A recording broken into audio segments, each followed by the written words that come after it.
Did you lose power last night? Did you? Oh, we're all good. On Monhegan, well, that's called the good old days. That's right. Change comes very slowly, and that's part of the island's charm, according to Ted.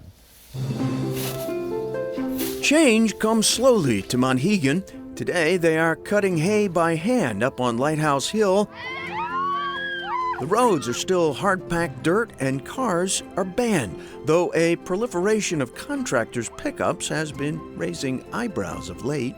Kids play freely outside, and electricity was just a dream until a few short years ago.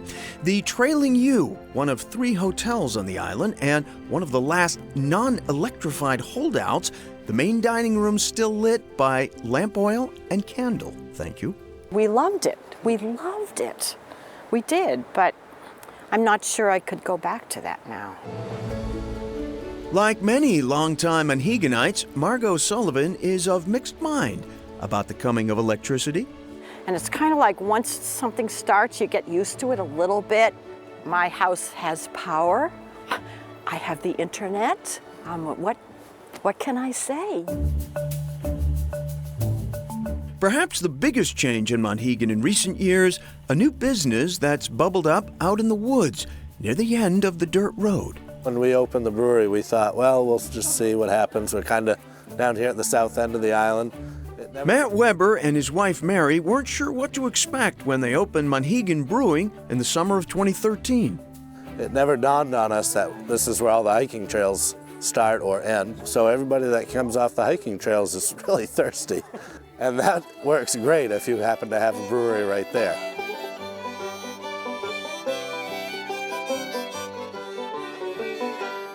No tap room here. Instead, there is the trap room.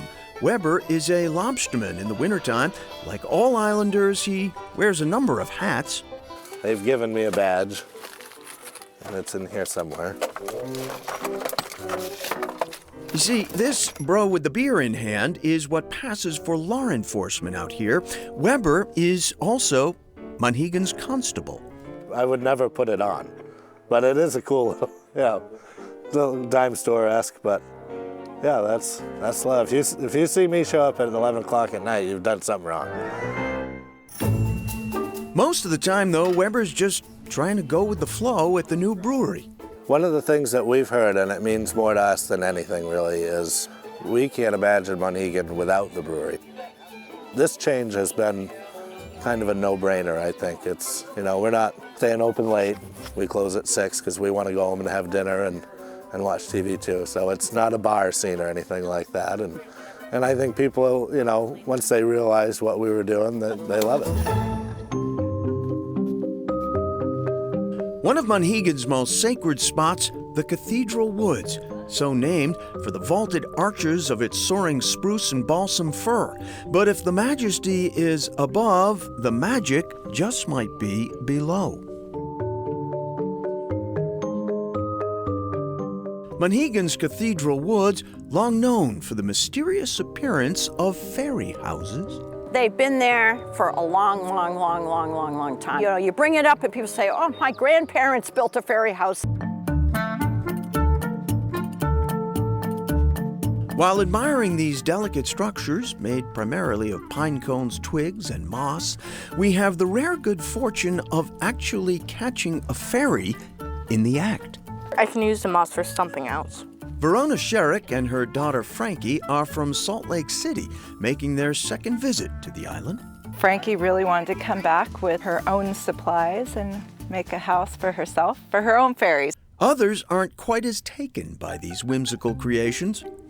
I'm not crazy about them, but... Folks like Margot Sullivan recognize the tradition, but worry about disturbing delicate mosses and tree barks. There's even an extreme faction on the island, largely anonymous, known as Stompers. No, I'm not a stomper. No, I'm not a stomper. When pressed, Sullivan confesses some family members have partaken in illicit construction activities, which she is reluctantly okay with as long as the construction materials are ethically sourced. Using just what was loose, the pine cones and the pine needles and pieces of wood, and I'm okay with that. But I suppose I'll get into trouble for saying that, won't I? But anyway. Back to Monhegan Brewing. Matthew Weber actually says they're doing some canning now with its sister company. Sister company, the Lake St. George Brewing Company. They're all working together, which is nice. By the way, the Monhegan Brewery is actually on the main beer trail, so it seems that, you know, beer drinkers are willing to at least take a boat to get to the beer. I think that's like the lowest barrier that a beer drinker would have, is to get on a boat to get to the beer, but they are willing to at least make that extra about effort. their beer, That's that people right. are willing to They're make that coming. extra effort. Okay. Next, the innkeeper's first visit. And it was 0. I think everyone was betting that they would never see us again.